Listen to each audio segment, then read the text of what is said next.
ఉంటుంది, తీగా ఉంటుంది కాబట్టి దీని మీద మసి వస్తుంది. బెల్లం గూట్లో పెట్టి వానకాలం పెడితే ఏమవుతుంది? బూజు వస్తుంది కదా, ముందు తెల్లగా వస్తుంది బూజు, మళ్ళా నల్లగా అవుతుంది. ఈడ కూడా అంతే. సో ఎప్పుడైతే ఇది తీయగా ఉందో ఆకుల మీద పడిండేది తీగా ఉంది కాబట్టి దాని మీద మసి ఏర్పడుతుంది, బూజు వస్తుంది. బూజు వచ్చిన దానివల్ల ఆకుల మీద అంతా నల్లగా అయిపోతుంది, పూతంతా నల్లగా అవుతుంది. కాయల మీద పడితే కాయలు కూడా నల్లగా అవుతుంది. అవునా? మీరు చూసారు కదా కాయలు, ఇది కాయల మీద నల్లగా మసిలాగా ఏర్పడిండేది. అంటే ఈ పురుగు కేవలం రసం పీల్చి డైరెక్ట్ గా పూత పిందె రాలేదే కారణమయ్యేదే కాకుండా మొక్క అంతా కూడా నల్లగా అయిపోయేదానికి కూడా కారణమవుతుంది. ఇది కారణమయ్యేది ఏదంటే దేనివల్ల అంటే తేనె మంచు పురుగు.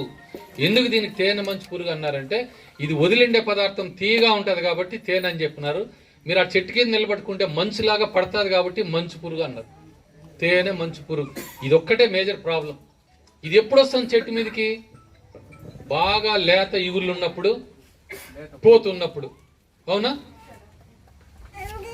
మరి ఆ టైంలో ఒకవేళ ఇప్పుడు పోత వచ్చింది, డెఫినెట్ గా 20 రోజులు పిండి పడుతుంది. 25 రోజులకి కన్ఫర్మ్ అయిపోతుంది పిందె చెట్టు మీద ఉంటుందా లేదా అని. తర్వాత భాగాలన్నీ ముదిరిపోయి ఉంటాయి. దీనికి రసం పీల్చుకునే దానికి జాగా ఉండకూడదు చెట్టు మీద.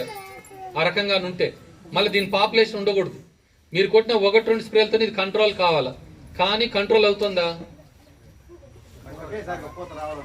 ఎస్.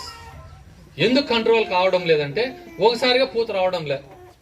ఒకసారిగా నిజంగా పూత వస్తే మీరు పూతని ఇప్పుడు నేను చెప్తా, ఏదో ఒక స్టేజ్ లో ఒక మందు కొట్టండి, 20 రోజుల తర్వాత ఇంకో మందు కొట్టండి, 2 స్ప్రేలు బాగా చేసినారంటే డెఫినెట్ గా కంట్రోల్ అవుతుంది నేను చెప్తా. అది ఎప్పుడు పనిచేస్తుంది అంటే పూత ఒకసారిగా వచ్చినప్పుడు. కానీ ఇప్పుడున్న పరిస్థితి ఏంటి? మీకు ఏం ప్రాబ్లమ్స్ ఉన్నాయి మామిడి? నేను మళ్ళీ సుకన్యని అడిగిందా చెప్తున్నా, మిమ్మల్ని అడుగుతున్నా. ఇప్పుడు మామిడి మీద ఏం సమస్యలు ఉన్నాయి మీకు ఫీల్డ్ లో వచ్చే సమస్యలు? కొమ్మలు ఎండిపోవడం, ఇంకా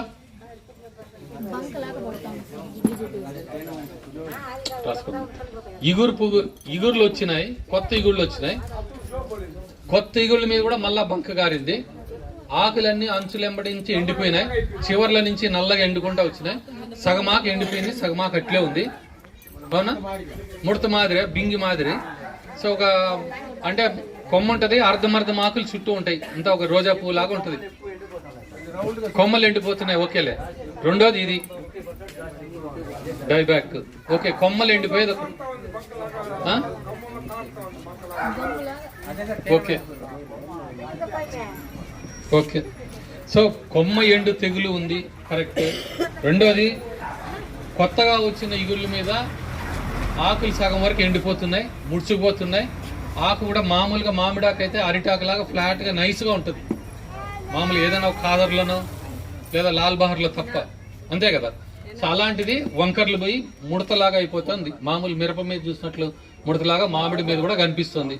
ఇది 2. ఇంకేం ప్రాబ్లమ్స్ ఉన్నాయి? కాయ మచ్చ తెగులు చాలా ఎక్కువగా తీవ్రంగా వచ్చింది. కాడ వచ్చేది ముందు అనుకున్నాం, బాగా ఎక్కువ వస్తుంది అనుకున్నాం చిత్తూరు జిల్లాలో. బట్ మొన్న సీజన్ లో, మొన్న సంవత్సరం మాత్రం కాయ మీదనే విపరీతమైన మచ్చ వచ్చింది. ఓకే. Fruit fly. ఓకే.